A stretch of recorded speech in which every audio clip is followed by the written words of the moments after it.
Lernen Sie fleißig Ihre Vokabeln? Wenn Sie mit Mosalingua lernen, dann wissen Sie bereits, dass es sinnvoll ist, sich den grundlegenden Wortschatz entsprechend Ihren Lieblingsthemen anzueignen. Je nachdem, ob Sie gerne reisen, sich für eine bestimmte Sportart begeistern oder von einer bestimmten Musikrichtung fasziniert sind, werden Sie Ihren Grundwortschatz entsprechend auswählen.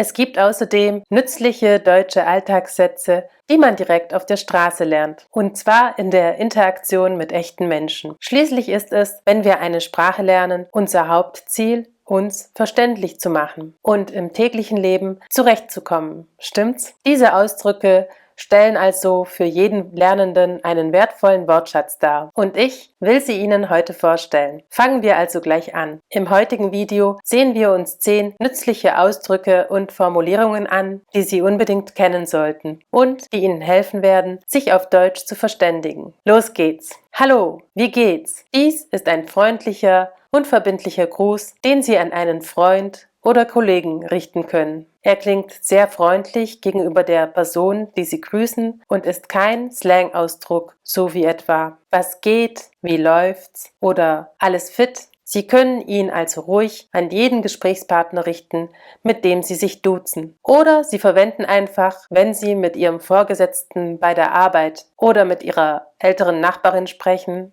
die Höflichkeitsform „Hallo, wie geht es Ihnen?". Wenn jetzt jemand „Hallo, wie geht's?" zu mir sagen würde, würde ich antworten: Gut, und dir? Beziehungsweise gut, und Ihnen, falls ich von jemandem gesiezt wurde. Schon haben Sie diese erste Floskel, die nahezu zu jedem Gespräch gehört, gelernt. Das war doch jetzt wirklich nicht schwer, oder? Übrigens, dieses Wort eignet sich hervorragend dazu, um neue Informationen darzulegen oder das Thema eines Gesprächs zu wechseln. Übrigens, ich habe dein letztes Video auf dem Mosalingua-Kanal gesehen. Es war toll. Freut mich. Sie kennen sicher den Begriff Dankeschön. Aber wenn Sie mehr Abwechslung in Ihren Wortschatz bringen möchten, dann ist das eine weitere großartige Möglichkeit, jemandem zu sagen, dass Sie ihm für seine freundlichen Worte oder ein Kompliment dankbar sind. Des Weiteren ist es auf Deutsch natürlich wichtig, dass Sie Ihre Bedürfnisse, aber auch Ihre Pflichten ausdrücken können. Ich muss noch einkaufen. Willst du mitkommen? Sätze mit ich muss bilden zu können, ist sehr wichtig, um in der Lage zu sein, seine Bedürfnisse und Pflichten auszudrücken. Deshalb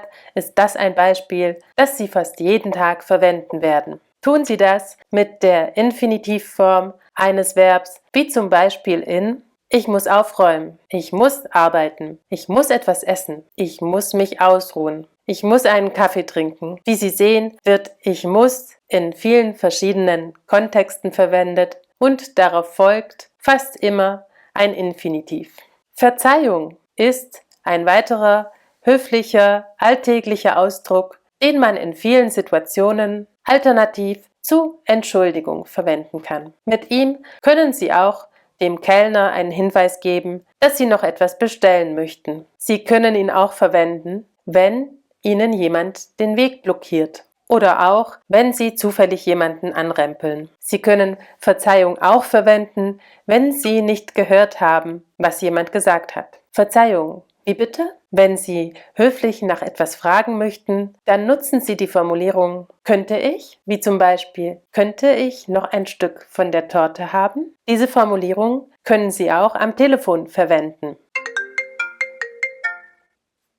Hallo, könnte ich dich zurückrufen? Eine höfliche Art, um zu fragen, ob jemand etwas benötigt, ist möchten Sie oder möchtest du gerne? Zum Beispiel, möchten Sie etwas Sahne zu Ihrem Stück Apfeltorte? Wenn Sie in ein deutschsprachiges Land reisen, dann wollen Sie auch am Ende Ihres Restaurantbesuchs oder beim Einkaufen wissen, wie viel Sie zum Schluss bezahlen müssen. Wenn Sie in einer Bar etwas trinken und nach der Rechnung fragen oder in einem Laden einkaufen, dann sagen Sie, was macht das? Eine höfliche Art, um ein Gespräch zu beenden, wenn Sie etwas anderes zu tun haben, ist, ich sollte jetzt gehen. Oder, wenn es dringend ist, dann können Sie auch sagen, danke für den schönen Nachmittag, aber ich muss jetzt los. Bis später. Bevor Sie gehen, lassen Sie die andere Person wissen, dass Sie hoffen, sie bald wiederzusehen. Sagen Sie dann bis zum nächsten Mal, anstatt oder zusätzlich zum Auf Wiedersehen